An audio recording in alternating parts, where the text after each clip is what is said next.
ఎలాంటి రోల్స్ చేయాలని ఉన్నారు? అంటే సినిమాలో ఒకవేళ అవకాశం వస్తే, లేదంటే మీకు మీరు ఎలాంటి ఈ రోల్స్ చేస్తే నేను బాగా ఎలివేట్ అవుతాను 70mm స్క్రీన్ మీద, మిమ్మల్ని మీరు చూసుకోవాలి. పోలీస్ క్యారెక్టర్ చేయాలని చాలా ఇంట్రెస్ట్ ఉందండి. ఓకే, పోలీస్ క్యారెక్టర్ చేయాలి అంటే నా హైట్కి సరిపోతుందని నా ఫీలింగ్. హైట్ కొంచెం ఉంటుంది కదా, బాగుంటుందేమో అని నా ఒక చిన్న ఆశ అనమాట. అలాంటి క్యారెక్టర్ ఏదన్నా మంచిగా నెగిటివ్ అండ్ పోలీస్ క్యారెక్టర్స్ వస్తే చేయాలని ఇంట్రెస్ట్ ఉంది. గ్రేట్. కానీ అంటే మీరు కూడా మీరు ఎంత వర్సటైల్ యాక్టర్స్ మేమందరం అంటే మీ ప్రోమోలు చూసినప్పుడు, అంటే సీరియల్స్ తక్కువ కానీ మీరు తెలియని వాళ్ళు అయితే ఎవరు ఉండరు మ్యాక్సిమం. సీరియల్స్ అంటే చూసే వాళ్ళందరికీ తెలుసు, బయట ఆడియన్స్ కూడా మ్యాక్సిమం 80% అందరికీ తెలుసు. మీ ఇన్స్టాగ్రామ్ ఫాలో అయ్యే వాళ్ళకి కానీ, లేదంటే మేము మీ లైక్ కొన్ని ఛానల్స్ స్టార్మా కానీ, జీ తెలుగు కానీ, ఈటీవీ కానీ మీ ప్రోమోలు వస్తున్నాయంటే, లేదంటే ఆ మదర్ క్యారెక్టర్ అంటే ఎక్కడ కూడా మీరు నటించినట్టయితే ఎక్కడా కనిపించదు. అంటే నేను చూసిన వాటిల్లో ప్రతి వీడియోలో కూడా ఆ క్యారెక్టర్లో ఒదిగిపోయే విధానం కానీ, అంటే మీరు ఇందులో ఏమైనా థియేటర్ ఆర్ట్స్ లాగా ఏదైనా యాక్టింగ్ కోర్స్ చేసి వచ్చారా? నేనేం చేయలేదండి. యాక్చువల్గా ఇలాగే స్క్రోల్ వస్తుంది, మా టీవీలో స్క్రోల్ వస్తుంది కింద, ఓకే యాక్టింగ్ చేయండి, ఇలాగ మేము అవకాశాలు ఇప్పిస్తున్నాము. లేదు, ఏకంగా అవకాశాలు ఇప్పిస్తున్నాము, మీరు వచ్చేయండి, జాయిన్ అయిపోండి అన్నట్టుగా స్క్రోల్ వస్తుంది. అయితే నేను చూసి ఒక చిన్న ఆశ అనమాట, చిన్నప్పటి నుంచి బాగా స్టేజ్ డ్యాన్సులు వేయడము, స్టేజ్ పైన స్కూల్ టైంలో చాలా ఇంట్రెస్ట్ ఉండేది. అది ఉన్నట్టుంది ఇంకా నాకు లోపల.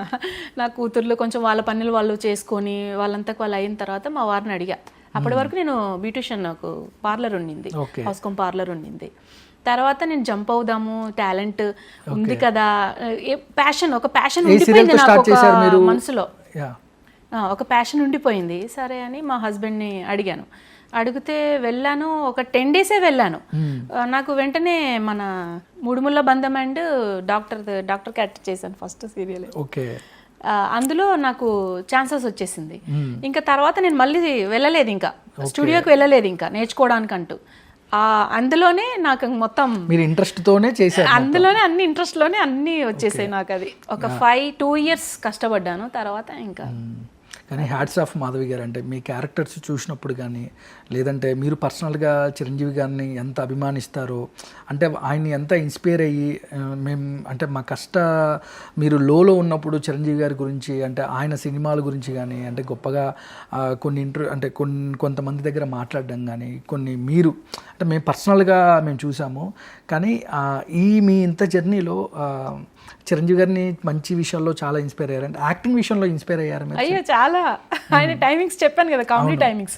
ఇప్పుడు చామంతిలో కామెడీ అండ్ నెగిటివ్ మిక్స్ అయి ఉన్నాయి. ఓకే, యాక్చువల్లీ అవి చేసేటప్పుడు ఇలా పంచ్ వేస్తే ఇలా బాగుంటుంది, ఇలా చేస్తే బాగుంటుంది, చిరంజీవి గారు అలా చేశారు, ఈ చేయి తిని ఈ చేయి అయితే ఈ చేయి కడుక్కుంటుంది చూసారు, ఆ టైప్ లో కూడా నాకు చాలా చాలా కామెడీ సీన్స్ వచ్చాయి.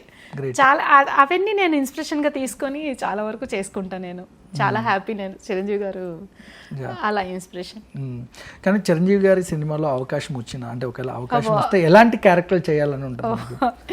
అమ్మో, ఒకవేళ వస్తే హ్యాపీగా ఉంది అసలు. మీరు ఆ మాట అంటేనే చిరంజీవి గారి సినిమాలో చేసినంత హ్యాపీగా అనిపిస్తుంది. అంటే చాలా మందికి కూడా ఉంటది కదా, అంటే ఏదో ఒక క్యారెక్టర్ చేయాలి, లేకుంటే ఆయన చేసిన సినిమాలో ఒక చిన్న పాత్ర అయినా పర్లేదు అనుకుంటారు. మీరు ఎలాంటి పాత్ర చేస్తే అంటే మీరు హ్యాపీగా ఫీల్ అవుతారు అనుకుంటారు? ఎలా చెప్పాలి అర్థం కావట్లేదు. ఎలా అయినా వైఫ్ కావచ్చు, గర్ల్ ఫ్రెండ్ కావచ్చు, ఓకే, అలా చేయాలని నాకు చాలా ఇంట్రెస్ట్ ఉంది చిరంజీవి గారితో. ఓకే. కానీ మాధవలత గారు ఇప్పుడు ఇన్నేళ్ళ సీరియల్ కెరియర్ చూసుకున్నట్లయితే ఎన్నో క్యారెక్టర్స్ చేశారు. కానీ ఎక్కువగా తెలుగు వాళ్ళకి అవకాశాలు తక్కువ, బయట వాళ్ళకి అవకాశాలు ఎక్కువ అని మనం ఎప్పటి నుంచో వింటూ ఉన్నాం. దీనికి ఫుల్ స్టాప్ పడొచ్చా లేదా అనేది కూడా చెప్పలేమని కూడా మీరే అంటున్నారు. కానీ వచ్చే రోజుల్లో తెలుగు వాళ్ళ అవకాశాలు కానీ, లేదంటే తెలుగు వాళ్ళకు వర్క్స్ కానీ, అంటే అసోసియేషన్ వాళ్ళు, ఏఐటిటి వాళ్ళు చాలా ప్రయత్నాలు చేస్తున్నారు. కౌశిక్ గారు, ప్రెసిడెంట్ గారు, చాలా ప్రయత్నాలు జరుగుతూ ఉన్నాయి, ఆపలేదు. వాళ్ళు దాని మీద ఫైట్ చేస్తున్నారు. బట్ ఎక్కడి వరకు వస్తుంది అన్నది తెలియట్లేదు. అంటే నేను స్టార్ట్ అయిన, నా కెరియర్ స్టార్ట్ అయినప్పటి నుంచి చూస్తున్నా, 10 years ఆల్మోస్ట్. అప్పటి నుంచి ఇదే ఫేస్ చేస్తున్నారు వాళ్ళు. జైలుకి వెళ్ళడాలు అయ్యాయి, అవంతా చాలా చాలా జరిగాయి. అవన్నీ ఫేస్ చేస్తున్నారు. ఎప్పటి వరకు ఎక్కడ వరకు వస్తుంది అన్నది, ట్రయల్స్ అయితే అవుతున్నాయి, చాలా వరకు ట్రై చేస్తున్నారు. ఛానల్స్కి అందరికీ ఇచ్చారు ఫామ్స్, అవన్నీ సబ్మిట్ చేశారు ఏఐటిటి. చూడాలండి. కానీ అవకాశాలు ఉన్నప్పుడు లైఫ్ అంతా బాగానే ఉంటుంది. అవకాశాలు లేనప్పుడు అంటే ఒక్కసారిగా డబ్బులు తక్కువ ఇచ్చినా పర్లేదు, మాకు రోజు పని ఉంటే చాలు అనుకునే వాళ్ళు చాలా మందిని చూసాము. కానీ చాలామంది మంచి మంచి క్యారెక్టర్లు చేసి ఖాళీగా ఉండి కమర్షియల్గా కూడా చాలా ఇబ్బంది పడుతున్న సందర్భాలు చాలా సిచ్యువేషన్ చూస్తున్నాం. కానీ ఇలాగే కొనసాగితే తెలుగు వాళ్ళు ఇంకా వచ్చే రోజుల్లో కనుమరుగైపోవచ్చు అని కూడా అంటున్నారు. ఏం చెప్తారు?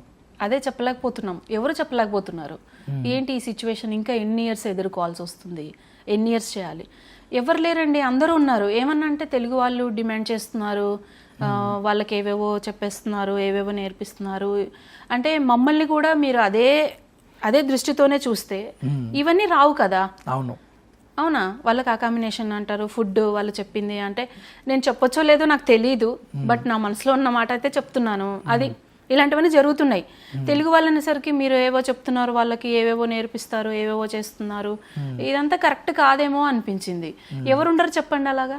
ఎవరుండరు. ఇప్పుడు మనకు అన్నీ మన ముందు ఉన్నాయనుకోండి, ఇంకెందుకు అడుగుతామండి? లేనప్పుడే కదా అడుగుతాం. ఏదైనా అంతే కదా, ఇంట్లో అయినా అంతే, ఫ్యామిలీలో అయినా అంతే. ఇది మనకు లేనప్పుడే కదా అడుగుతాము. అన్నీ ఉన్నప్పుడు ఎందుకు అడుగుతాం? నేను అదొకటైతే బిలీవ్ చేస్తానండి. అది లేనిది అడుగుతున్నాం అంతే.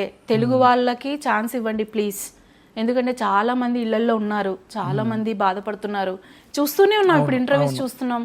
అరే మాకు ఇది లేదు, మాకు వర్క్ లేదు, మాకు ఎంతో కొంత ఇవ్వండి, ఎంతో కొంత ఇవ్వండి.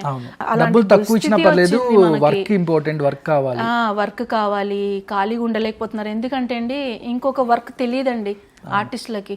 అందరూ చదువుకోవచ్చు, చదువుకోకపోవచ్చు, కానీ ఇంకొక వర్క్ తెలియదు, ఇంకొక పని చేసుకోవడానికి రాదు. ఇదే అయినప్పుడు నిజంగా చాలా సఫర్ అయిపోతామండి, చాలా సఫర్ అయిపోతాం. నాకు వర్క్ దేవుడి దయ వల్ల నాకు వర్క్ ఎప్పుడు ఆగలేదు, నాకు హ్యాపీ. నేను అలా ప్రతి ఒక్కరు కూడా హ్యాపీగా ఉండాలని కోరుకుంటున్నాను. గ్రేట్ అండి. నైస్.